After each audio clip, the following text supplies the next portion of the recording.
DenseNets are an interesting twist on residual network. They mix the simplicity of residual network architecture with the core idea of InceptionNet. In this tutorial, we will look at the architecture step by step and how they differ from ResNet. We'll also take a look at the Pytorch source implementation to complement the theory we've learned. The paper is a very nice one. I strongly recommend you to take a look. I've linked it into the description section. First, let's take a look at the context in which this research was conducted. So let's start with ResNet. ResNet are great. They help bust the limit in terms of the depth of the network with their simple residual learning idea, which by the way was heavily influenced by highway networks and prior work on skip connection. The performance they managed to get without including many extra parameters was quite incredible at the time.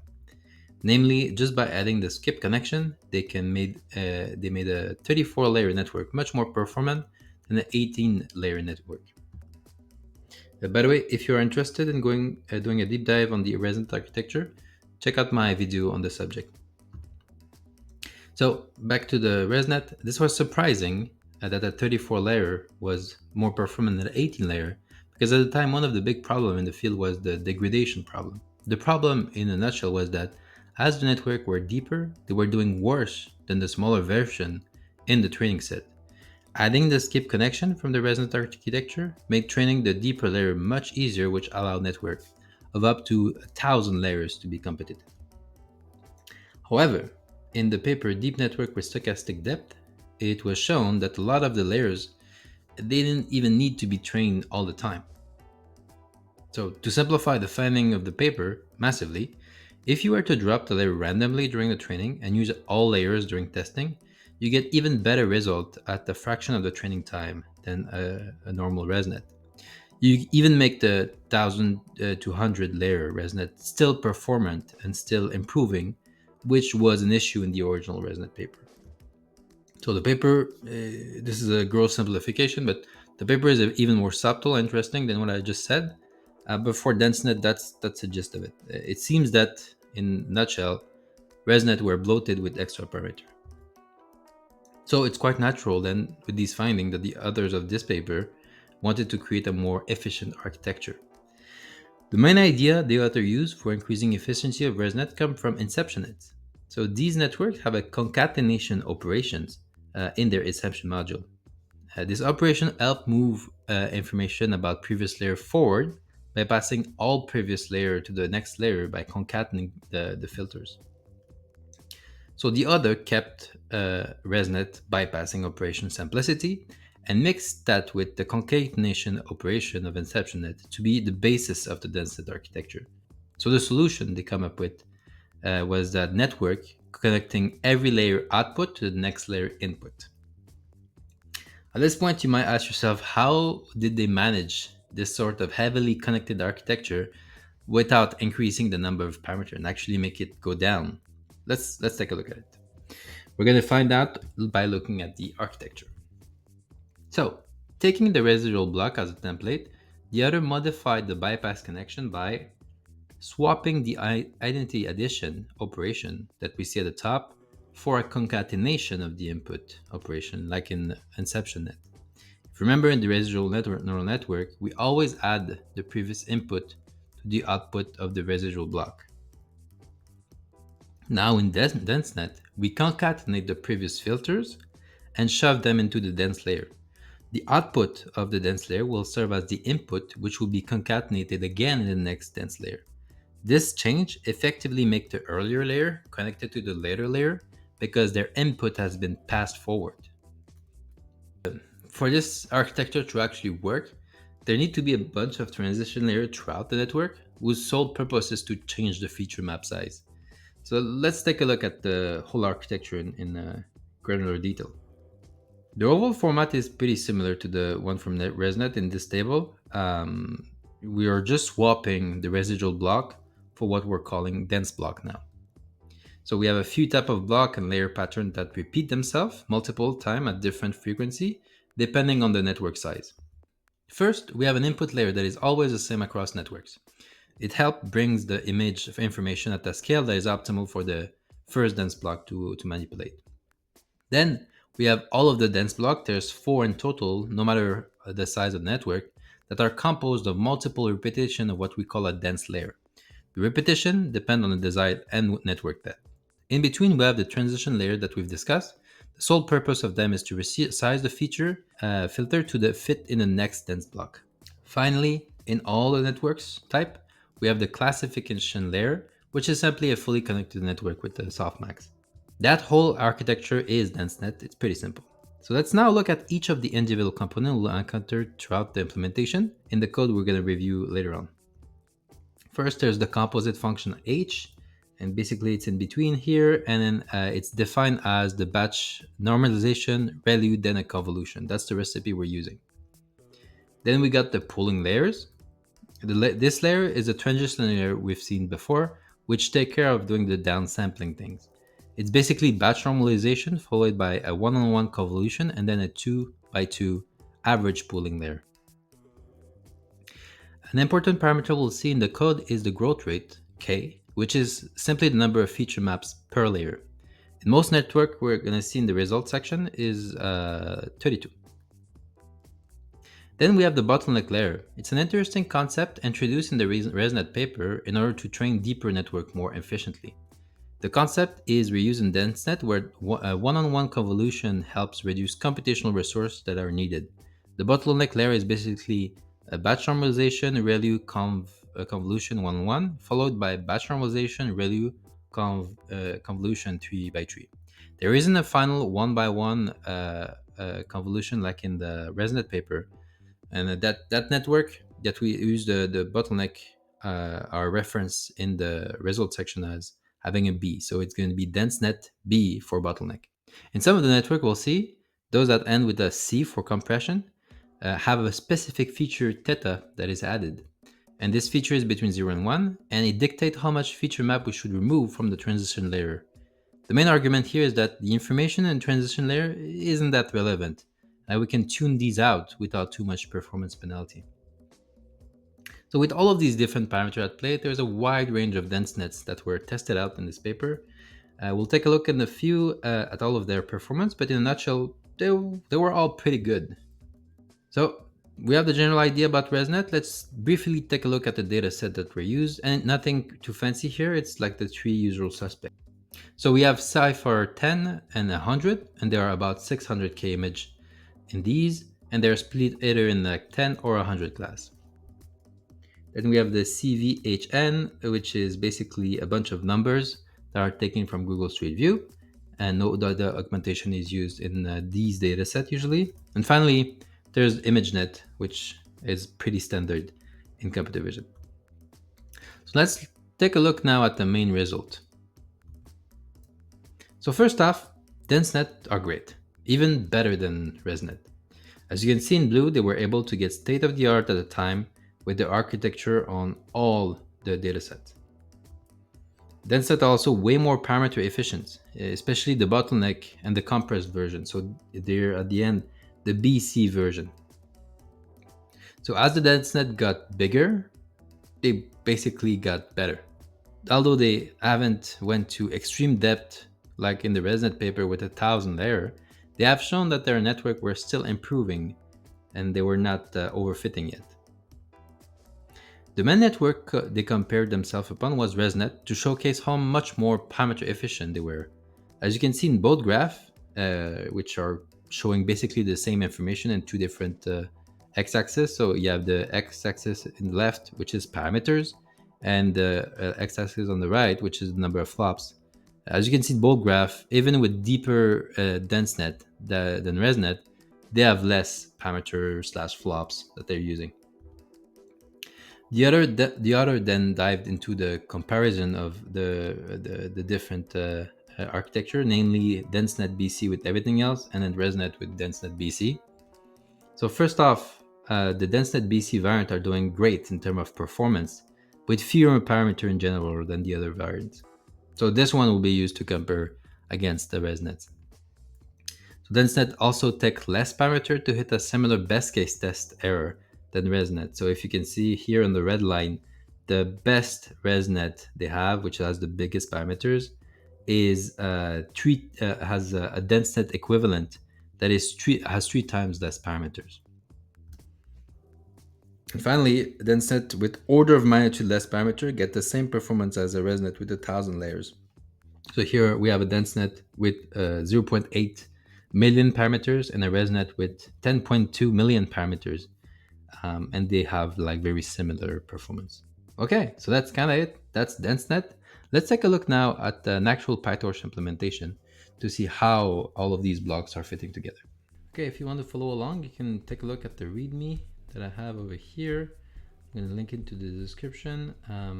I like drill down on everything from the top object DenseNet 121 on Pytorch, and then I drill down to each of the specific section.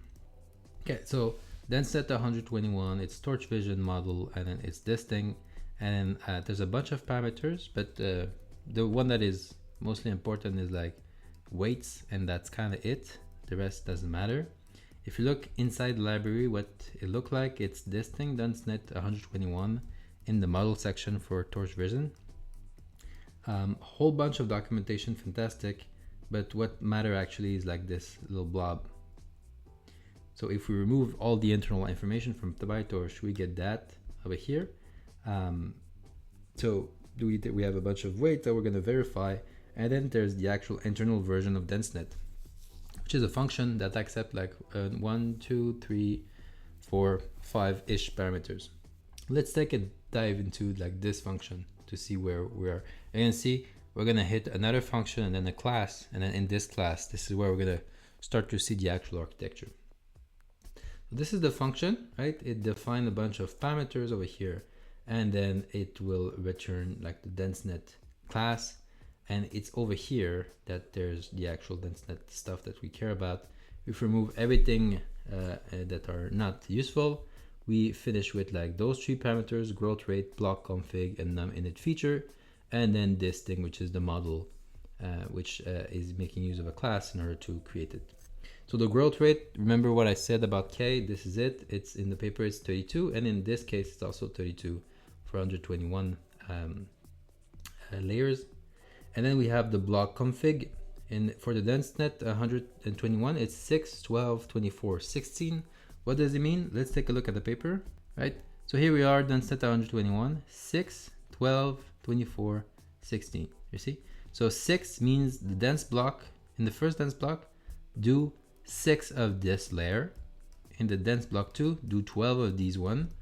Dense block 3, do 24 of these, and 16. And then as you change the model size, you will just change these ones, and that's kind of it. That's what this parameter means. So num init feature is 64, and it's the number of filter to learn in the first convolution layer. It's the same for like all of the network. Okay, so before we jump into the DenseNet class, this one, let's take a look at the 3 building blocks that we're going to use. Right, there's the transition layer block, there's a dense layer block, and then the dense block. So transition layer is the easiest one, and it's basically a constructor that we have. And remember, it will do like the usual stuff, which is batch norm, ReLU, convolution, and then average pooling. After each dense block, there will be like this transition, and then we're going to do the other block. Remember, in a block, there's the dense layers. So the dense layer is what is contained within a block. And this is where most of the computation will happen. Let me just do that. So we have the constructor here. We have the bottleneck function over there. There's a bunch of stuff here for making sure that the actual library fit with the torch script or whatever. A bunch of to-dos are left. We're gonna clean this up just so that we understand like the important part and leave the Pytorch internal for the people maintaining this thing. So if we remove everything that is not useful for the understanding the architecture, it's more readable. It's just this. There's a forward function, a bottleneck function, and then like just a constructor. Let's look at them like one by one. So the constructor, we're just defining like everything we're gonna use. We're gonna have like the first normalization, the ReLU, the convolution, and then the same thing here, normalization, ReLU, convolution.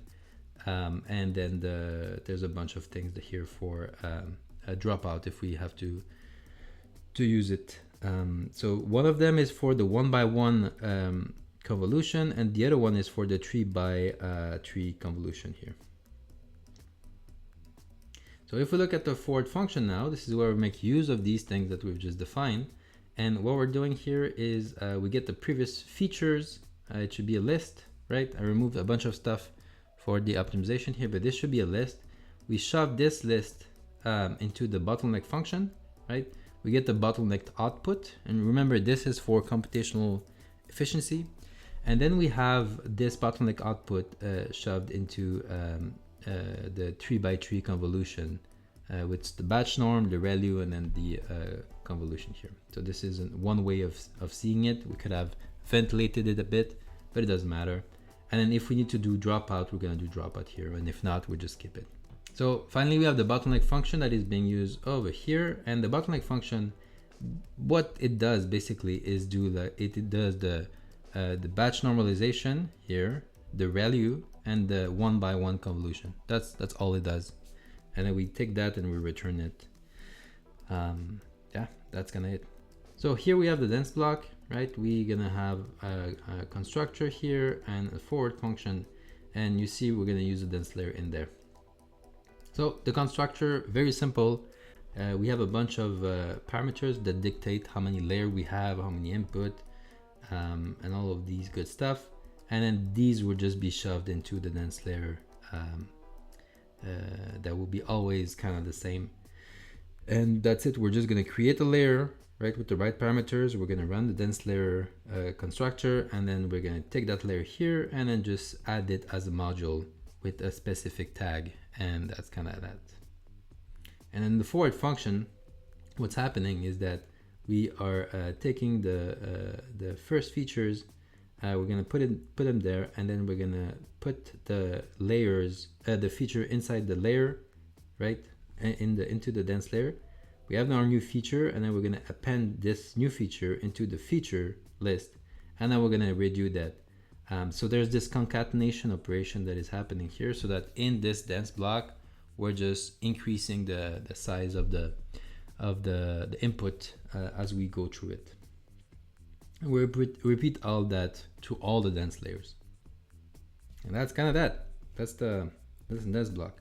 Now in the DenseNet class, right, we're going to use like these three concepts to build up a DenseNet. So here is the DenseNet, right? There's a bunch of stuff. This is the BC model. So remember, BC means bottleneck and compression. We're going to use both of these things. And then we have a constructor over here that is fairly large, and then the forward function.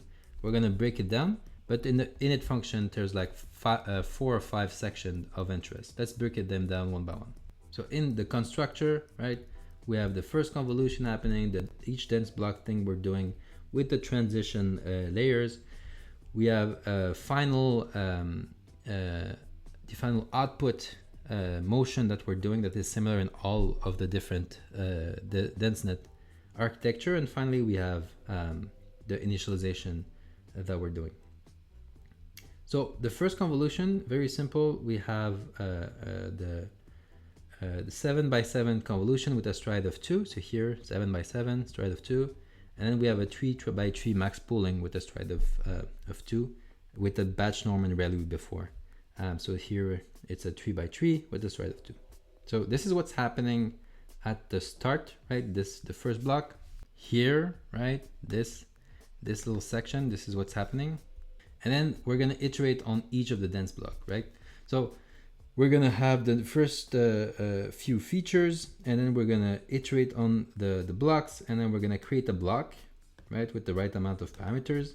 And then we're going to add that block as a module in our DenseNet. And then we're going to iterate depending on the number of feature, and then create our transition layers in between. So we're going to do one block over here, and then the transition layer. We're going to iterate another block here, another transition layer. And here we're using the block config thing, right? So it's going to be 6, what it was? It's going to be 6, 12, 24, 16. So this will be the parameters that we're going to shove 4 times for the dense block. So first will be 6 for for a dense block, transition layer stuff, 12 for the second dense block, transition layer, and then 24 for the third dense block, transition layer, and 16 for the last dense block. And that's kind of that. And we add these as a module for the DenseNet. So dense block will have an ID, transition block will have an ID here. And then we do the final batch normalization stuff here, and then we are doing the linear classifier. So that thing over here, right? This is the last thing that is happening. That's kind of that. And then there's like this initialization type of activity that we're doing depending on what we've used. Where, so for conv2, we're going to do this type of initialization. For batch norm 2D, it's going to be that. And for the linear classifier here, it's going to be that thing. And that's it. That's how it's constructed. Fairly structured. All right, so that's it. I hope that you enjoyed this video. If you have any questions, don't hesitate to write them in the comment section. And I wish you all a great week.